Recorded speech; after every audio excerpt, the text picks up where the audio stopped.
Hello everyone. আজি আমি general সায়েন্সৰ সেবাৰ sample পেপাৰৰ বিদ্যুৎ চেপ্টাৰটোৰ সমাধান কৰিবলৈ আগবাঢ়িছো।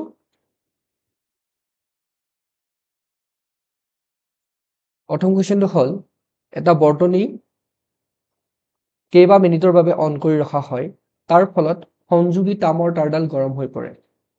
তাৰৰ উষ্ণতা বৃদ্ধি হোৱাৰ লগে লগে তাৰৰ বৈদ্যুতিক ৰোধ কমিব, একে থাকিব, বাঢ়িব, কিছু সময়ৰ বাবে বাঢ়িব আৰু তাৰ পিছত কমিব।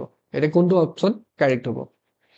এটা আমি সকলোৱে জানো যে কোনোডাল পৰিবাহীৰ ৰোধ উষ্ণতাৰ সমানুপাতিক। অৰ্থাৎ কোনোডাল পৰিবাহীৰ উষ্ণতা যেতিয়া বাঢ়ে তাৰ ৰোধ বাঢ়িব। গতিকে আমাৰ অপচন সি কাৰেক্ট হ'ব।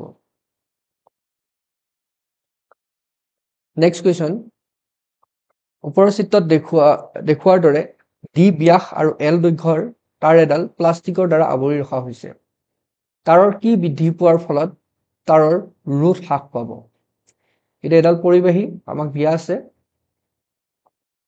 এই পৰিবাহীডালৰ ব্যাস দিয়া আছে ডি আৰু দৈৰ্ঘ্য দিয়া আছে এল। এতিয়া আমি পৰিবাহীডালৰ ৰোধ কেনেকৈ কমাব পাৰিম? এতিয়া আমি সকলোৱে জানো পৰিবাহীডালৰ ৰোধ দৈৰ্ঘ্যৰ সমানুপাতিক আৰু প্ৰস্থচ্ছেদৰ ব্যস্তানুপাতিক। অৰ্থাৎ দৈৰ্ঘ্য বাঢ়িলে পৰিবাহীৰ ৰোধ বাঢ়ে আৰু প্ৰস্থ বাঢ়িলে পৰিবাহীৰ ৰোধ কমে। গতিকে আমি যদি ইয়াৰ প্ৰস্থটো বৃদ্ধি কৰোঁ তেতিয়াহ'লে পৰিবাহীডালৰ ৰোধ কি হ'ব? কমিব। গতিকে প্ৰস্থ বৃদ্ধি কৰিবৰ কাৰণে আমি কি বৃদ্ধি কৰিব লাগিব? ইয়াৰ ব্যাস বৃদ্ধি কৰিব লাগিব। ব্যাস বৃদ্ধি কৰিব লাগিব।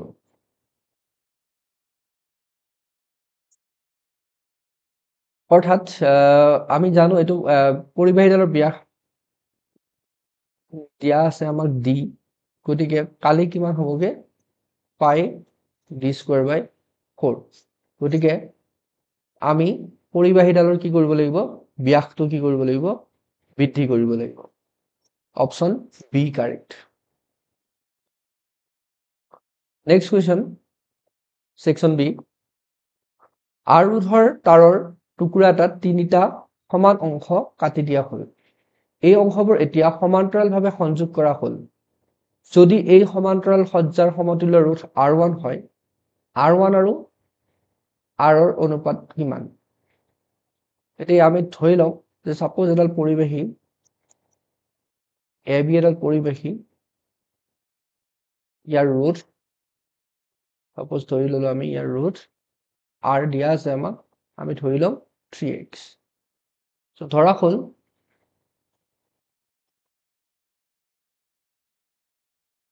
পৰিবাহীডালৰ ৰোধ R ইকুৱেল টু 3x। যেহেতু আমি ইয়াক তিনিটা অংশত সমানে কাটি লৈছো, গতিকে প্ৰত্যেকৰে ৰোধ কিমান হ'ব? x হ'ব। x। এতিয়া আমি এই তিনিটা অংশ আমি কি কৰিম? সমান্তৰালভাৱে সংযোগ কৰিম।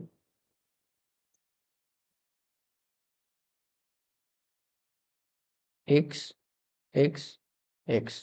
গতিকে সমান্তৰাল সজ্জাত সমতুল্য ৰোধ কিমান হ'ব? এটাকে সমান্তৰাল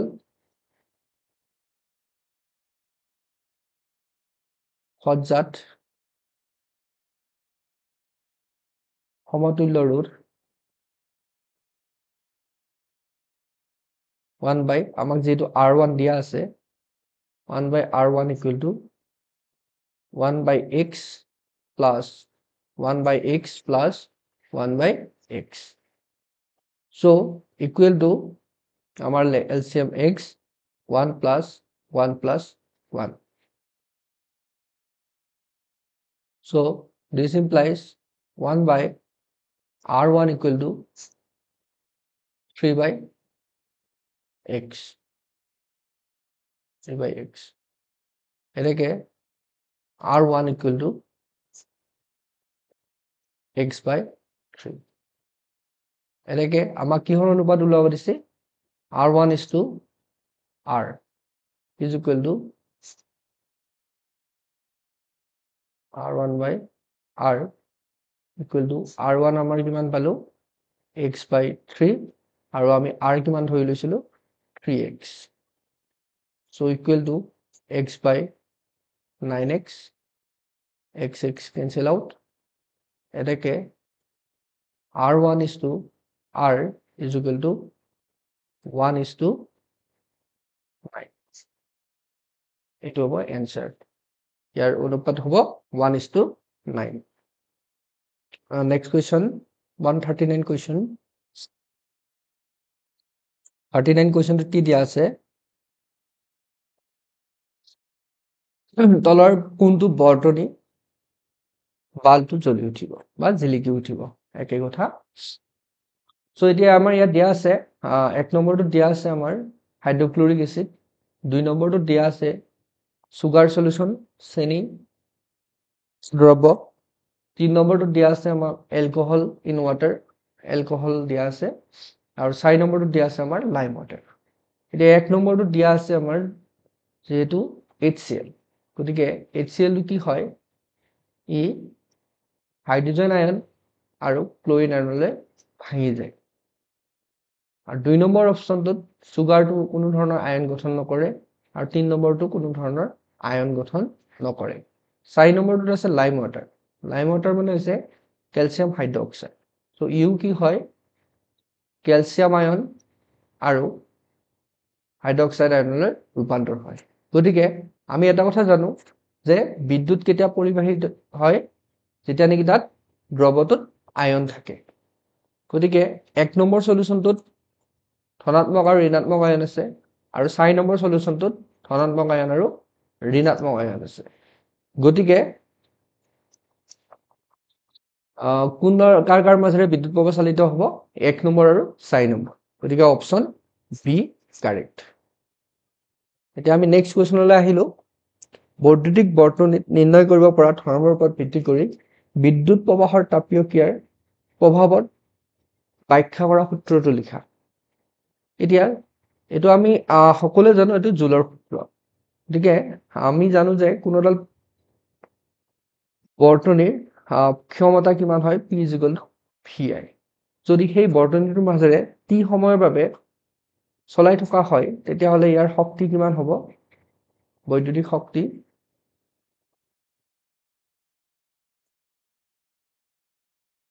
ইকুৱেল কিমান হ'ব টি সময়ত P * T অৰ্থাৎ VI T উক্ত শক্তি কি হ'ব উক্ত শক্তি তাপ শক্তি হিচাপে ৰূপান্তৰ হ'ব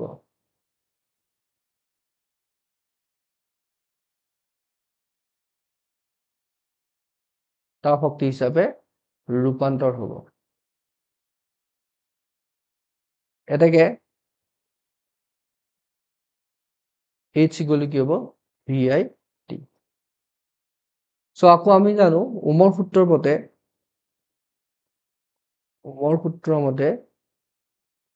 V = কি আছিল I R therefore H = কি হ'ব I² RT সো ইয়াকে কি বুলি কোৱা হয় বিদ্যুৎ প্ৰবাহৰ তাপীয় ক্ৰিয়াৰ জুলৰ সূত্ৰ বুলি কোৱা হয় ইয়াকে তাপীয় ক্ৰিয়াৰ জুলৰ সূত্ৰ বোলে মানে এই সূত্ৰ অনুসৰি এটো মই অকমান এক পেজটো লৈ লৈছো এই সূত্ৰ অনুসৰি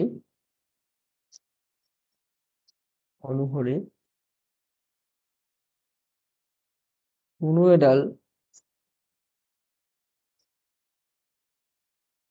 পৰিবাহীত উৎপন্ন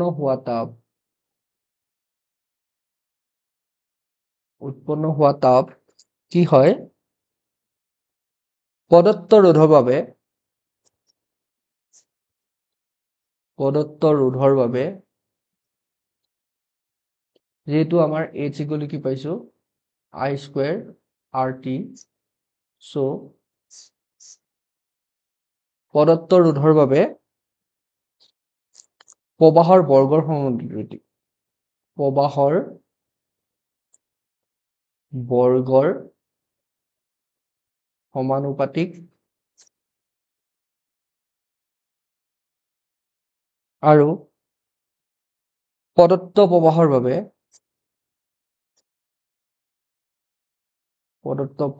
বাবে ৰোধৰ সমানুপাতিক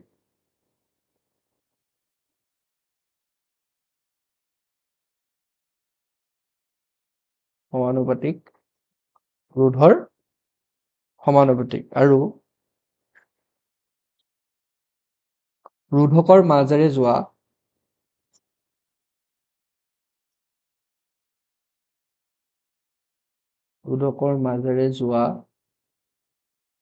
প্ৰবাহ চলি থকা সময়ৰ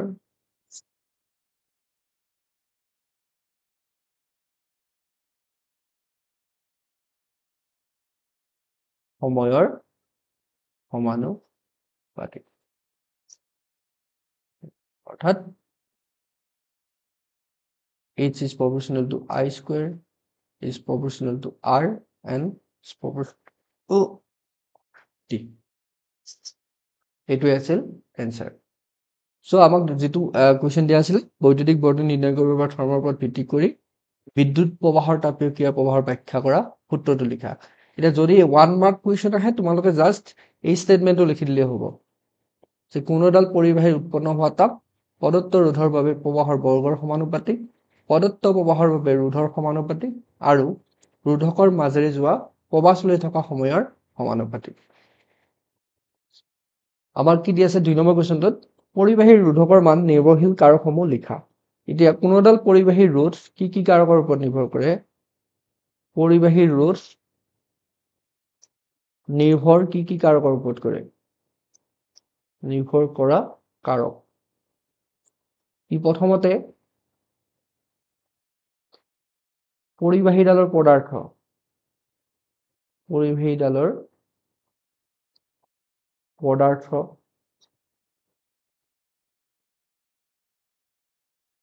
তাৰপিছত পৰিবাহীডালৰ দৈৰ্ঘ্য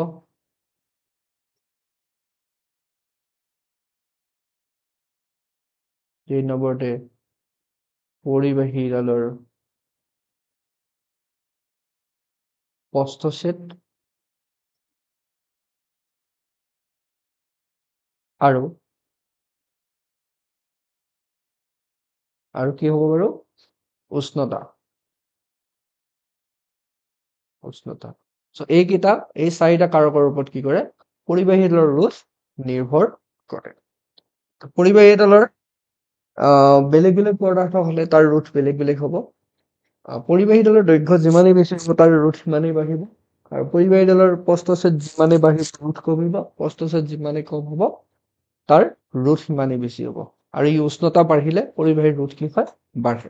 গতিকে এই চাৰিটা কাৰকৰ ওপৰত কি হয়? পৰিবাহীডালৰ ৰোধ নিৰ্ভৰ কৰে।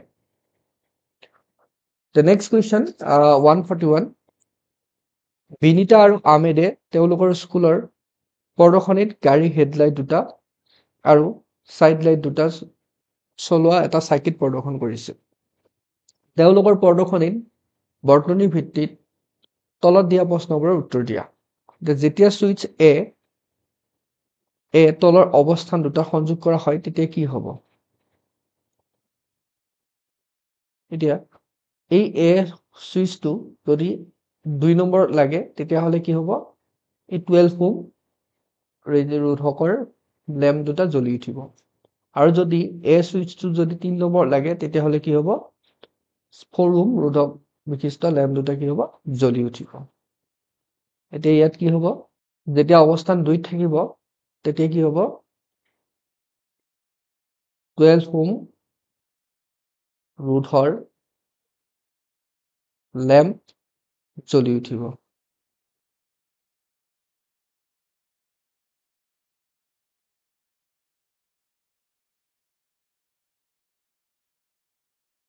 ল্যাম্প বা লাইট, হেডলাইট। সৰি ইয়াত হেডলাইট দিয়া আছে।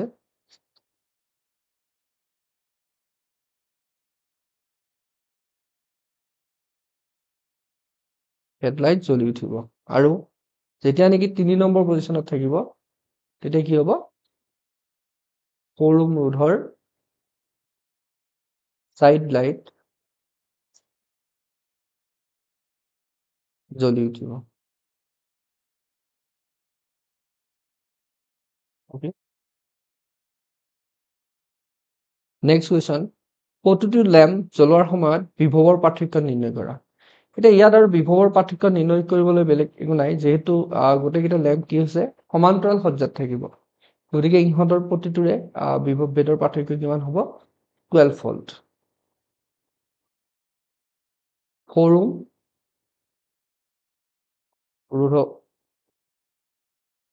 ৰোধৰ সাইড লাইটৰ দুই মূৰৰ বিভৱ ভেদ কিমান হ'ব 12 ভোল্ট আৰু 12 ওহম ৰোধৰ হেডলাইটৰ দুই মূৰৰ বিভৱ ভেদ 12 ভোল্ট যেহেতু এইকেইটা কি আছে সমান্তৰাল সজ্জাত আছে এইটো চাওক ইয়াত এনেকে কানেক্ট কৰিলে এইটো কি হ'বগে সমান্তৰাল সজ্জা হ'ব এই দুইটা বাল আৰু এইটোও ঠিক তেনেকে ইয়াত যদি কানেক্ট কৰো এইকেইটাও কি হ'ব সমান্তৰাল সজ্জাত হ'ব গতিকে এইটো কি হ'ব 12 ভোল্ট হ'ব সমান্তৰাল সজ্জাত কানেকশ্যন থাকিলে কি হয় প্ৰতিটোৰে ৰোধৰ মান একে থাকে সৰি প্ৰতিটোৰে বিভৱৰ ভেদৰ মান একে থাকে নেক্সট আমাক কি কৰিব দিছে প্ৰবাহ গণনা কৰা প্ৰতিটো 12 ওহম জ্বলোৱাৰ সময়ত আৰু প্ৰতিটো শোৰুম জ্বলোৱাৰ সময়ত এতিয়া প্ৰবাহ যেতিয়া নেকি আমি এই এনসাৰটো কৰিব গৈছো যেহেতু ইয়াত কি আছে R1 12 ওহম R1 আছে ইয়াত 12 ওহম R2 আছে কিমান ওহম 12 ওহম গতিকে সমতুল্য ৰোধ কিমান হ'ব যেহেতু 12 ওহম ৰোধক দুটা সমান্তৰালভাৱে সজ্জিত হৈ আছে গতিকে ইয়াৰ সমতুল্য ৰোধ হ'ব R equivalent equal to 1 by R1 plus 1 by R2 so equal to 1 by 12 plus 1 by 12 so it will be 2 by 12 it will be 1 by 6 so এটাকে R equivalent কিমান আহিব আমাৰ 6 ওহম এতিয়া আমি জানো যে V is equal to IR since V is equal to IR so I will be V by R so V equal to কিমান আছে আমাৰ কিমান ভোল্ট হ'ব 12 ভোল্ট R হ'ল 6 গতিকে এইটো কিমান হ'ব 12 2 এম্পিয়াৰ গতিকে 12 ওহম ৰোধকৰ মাজেৰে চালিত প্ৰবাহৰ মান 2 এম্পিয়াৰ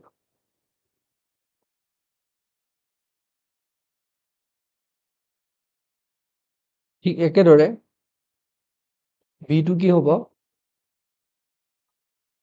1 by R equivalent কিমান আহিব এইটো 1 by 4 plus 1 by 4 is equal to কিমান আহিব 2 by 4 is equal to 1 by 2 so এটাকে R equivalent কিমান আহিব আমাৰ 2 so I equal to কিমান আহিব এতিয়া V by R R equivalent so V আমাৰ 12 ভোল্ট আৰু R পালো আমি 2 ওহম গতিকে এইটো কিমান হ'ব 6 এম্পিয়াৰ গতিকে 4 ওহম ৰোধকৰ মাজেৰে চালিত প্ৰবাহৰ মান 6 এম্পিয়াৰ নেক্সট 4 বা 12 ওহম কোনটো ল্যাম্প বেসিক ক্ষমতা গণনাৰ সৈতে দেখুৱা এতিয়া আমি জানো পাৱাৰ P ইকুৱেল কি হয় VI সো আমাৰ ভোল্টেজ কিমান হ'ব P1 4 ওহম মানে V আমাৰ কিমান 12 হয় নাই আমি কাৰেন্ট কিমান পালো 4 ওহমৰ কাৰেন্ট কিমান পালো আমি 6 এম্পিয়াৰ এটা কিমান হ'ব এইটো 72 ওয়াট আকৌ P2 VI 12 আৰু 2 24 ওয়াট গতিকে কোনটা কাৰ ক্ষমতা বেছি 4 ওহম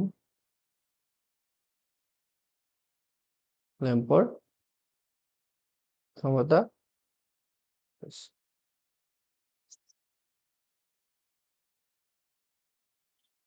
So next question, এইটো কেছ বেছ ষ্টাডি হয়। এই দুইটা কেছ বেছ ষ্টাডি আছিলে বাৰু 141 টো কেছ বেছ ষ্টাডি হয়। তলৰ চিত্ৰটো ঘৰুৱা বৰ্তনী আৰ্হি চিত্ৰ।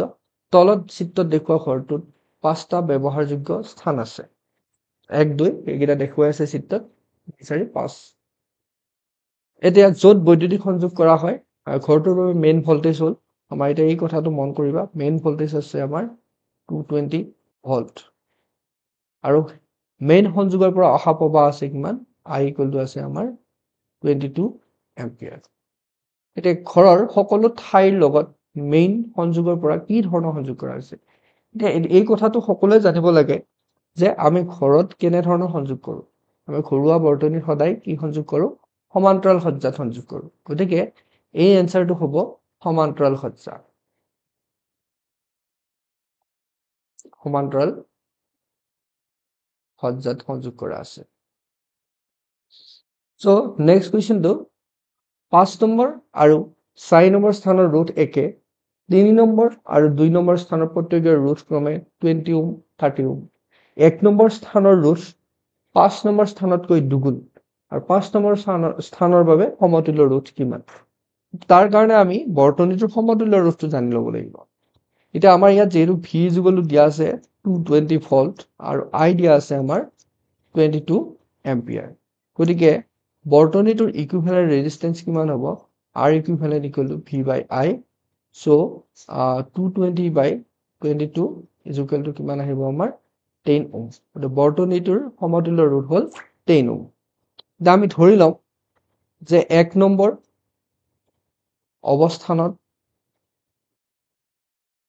অৱস্থানৰ ৰুট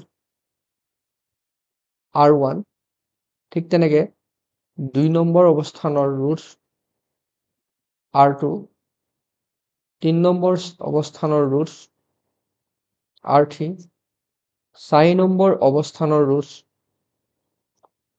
R4 ওকে 5 নম্বৰ অৱস্থানৰ ৰুট হ'ল R5 দিয়া আমাৰ ইয়াত কি দিয়া আছে কোৱেশ্চনটোত মন কৰিবা কোৱেশ্চনটোত কি দিয়া আছে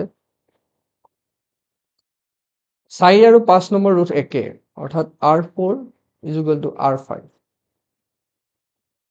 3 আৰু 2 নম্বৰ স্থানৰ প্ৰত্যেকৰ ৰুট ক্ৰমে দিয়া আছে 3 R3 দিয়া আছে আমাক কিমান 20 ওহম আৰু R2 দিয়া আছে আমাক কিমান 30 ওহম 1 নম্বৰ স্থানৰ ৰুট অৰ্থাৎ R1 = কিমান দিয়া আছে আমাক 1 নম্বৰ স্থানৰ ৰুট 5 নম্বৰ স্থানৰ দুগুণ অৰ্থাৎ 2R5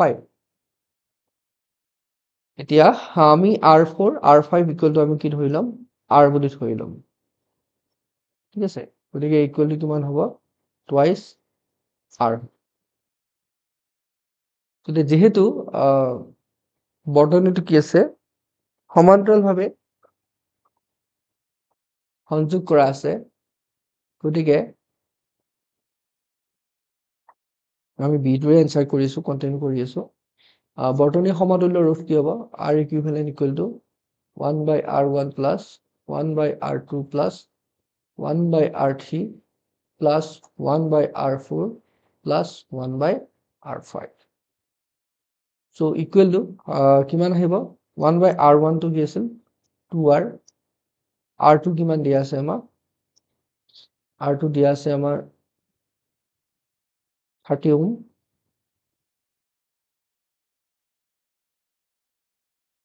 R3 দিয়া আছে 20 ওহম আৰু R4 আৰু R5 যেটো ইকুৱেল গতিকে 1/R 1/R